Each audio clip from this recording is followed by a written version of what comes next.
What is poppin', y'all? Welcome back to another YouTube video. Today we are taking a look at the worst Marvel movie acclaimed by critics and fans alike. Now I say worst movie because I do believe there is worse TV shows than this movie. But we'll get into that a little bit later, and I'm going in with a set of fresh eyes. I'm going in with a set of, feelings that can be, ignored, with how much the internet hates this movie. I believe I can go into this movie and not just be another person to hate on it for the sake of hating on it. I'm actually going to sort of watch it and write down some notes and basically give my honest thoughts and opinions on this without just adding to the absolute trash heap that everyone sort of piles on when this movie is mentioned. So without any further delay, let's take a look at what Google has to say. The Eternals is a 2021 movie. It came out just after lockdown, and it is an action fantasy which is 2 hours and 37 minutes. Not gonna lie, when watching this, it did feel a little bit longer than that, easily a 4-hour movie. And it is a 6.3 out of 10 on IMDb, a 47% on Rotten Tomatoes, and a 4 out of 5 on Amazon. You can watch this on YouTube, Google Play, Amazon Prime, and Disney+. The Eternals, a race of immortal beings with superhuman powers who have secretly lived on Earth for thousands of years, reunite to battle the evil devils, deviants. Right, so how the story actually goes is one of the Eternals is looking after another one because they look like a child, even though they're 1,000 years old. They still get treated like a child. So she is a teacher and she has a boyfriend, and they're going about their day until Ikaris shows up to be like, hey, I need your help, our friend has died. And then they go on a mission to reunite all the Eternals. Kingo is an actor, so they go to Bollywood to hire him and, get him on the mission. They then go to their other friend's house, who is just a father. They take him away. They go to their other mate's place because they live in the middle of nowhere in the giant sort of desert, just cooking and living on their own. And they then go to the forest where this guy is like a cult leader forcing everyone to do and live happily. A little bit weird, but then they go and get the last member of the Eternals, my personal favorite, the Fast One. And, then Kingo reveals his true intentions, and the big Eternal creatures are like, yo, he's talking absolute shit, dog. He's talking shit. And, he is here to be like, yo, you can't stop this. This is important. This needs to happen. We're here to increase Earth's population so it gets destroyed, because the power of all, 8 billion people is feeding the giant internal egg that is the Earth, and then a giant celestial being breaking out, but they stop it by turning it to stone. Cool.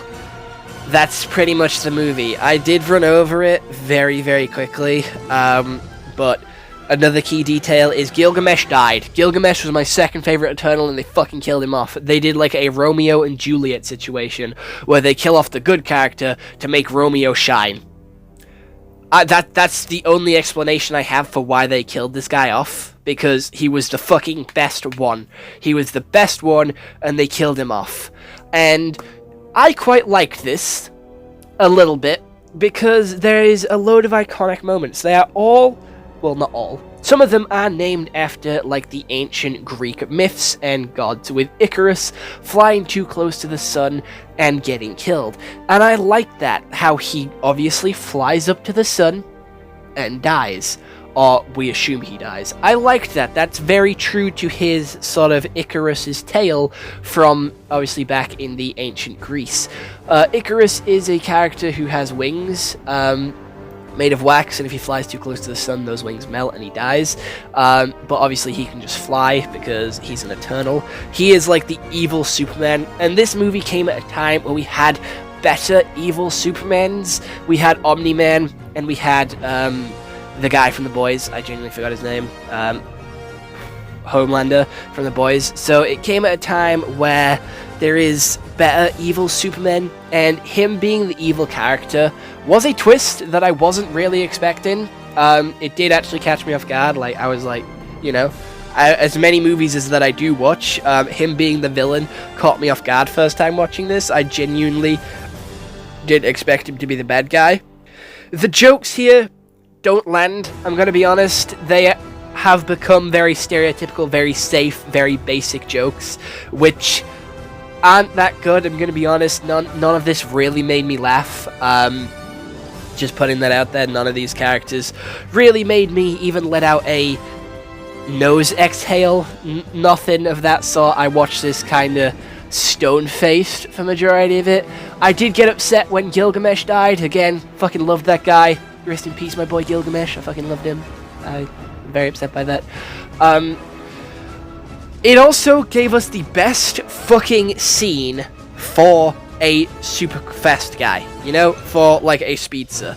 It gave us the best fucking speedster performance we have ever seen on the big screen. Better than the CW Flash. Better than the actual fucking DCEU Flash as well. It was fucking sick. The way she was moving and throwing hands, easily the best Eternal. She is so fucking cool. She's like the best Eternal, no fucking doubt. The costumes, I actually quite liked. I thought all the circles were pretty cool and pretty interesting. I liked how they all had their own color. It kind of gave them a Power Ranger-esque vibe. And I dig it. I dug it. I liked that suit costume. I liked that suit design, not gonna lie. I thought it was sick. Harry Styles being Thanos' brother was a choice, I will admit, in the post-credit scene. Again, another post-credit scene which hasn't been answered. But it was a choice. It was a choice that was made. I have nothing against Harry Styles, but I am still shocked at the amount of singers that get brought into sort of acting.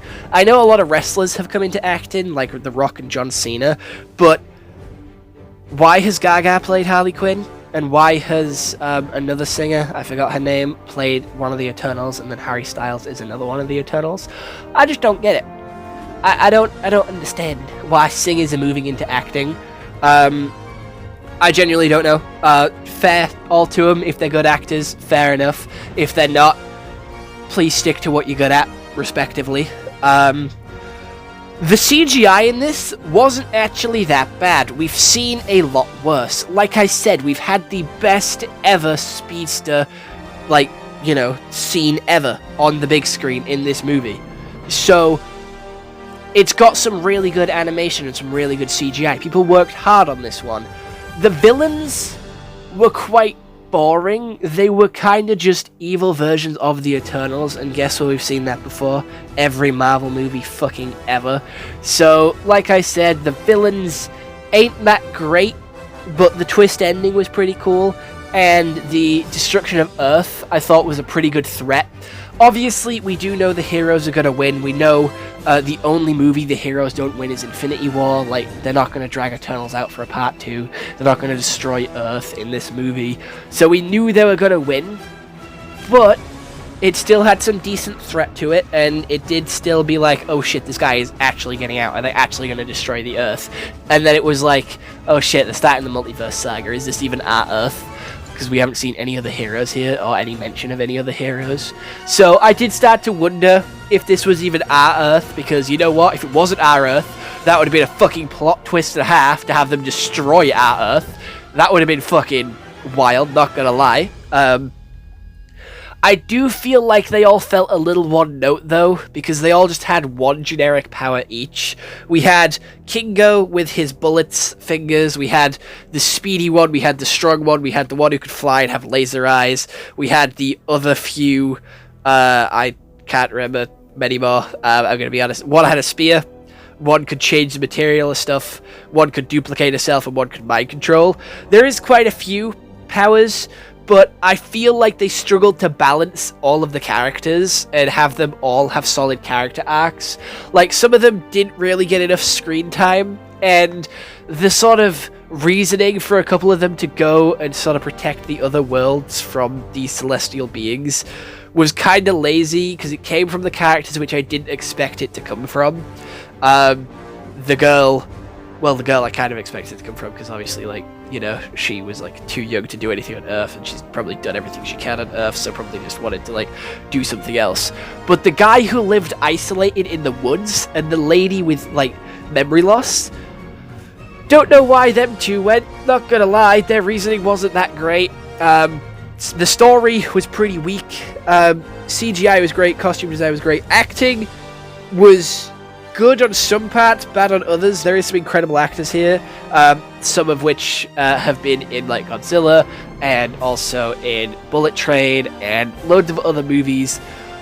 I quite liked some of the actors. Some of them were good, some of them were mediocre, which kind of gave a kind of uneasy feel to it. Like they're not really human, like they're not really, real people, and that they have been around for a long time, so they're sort of, might be a little bit off thinking that they're, supernatural beings.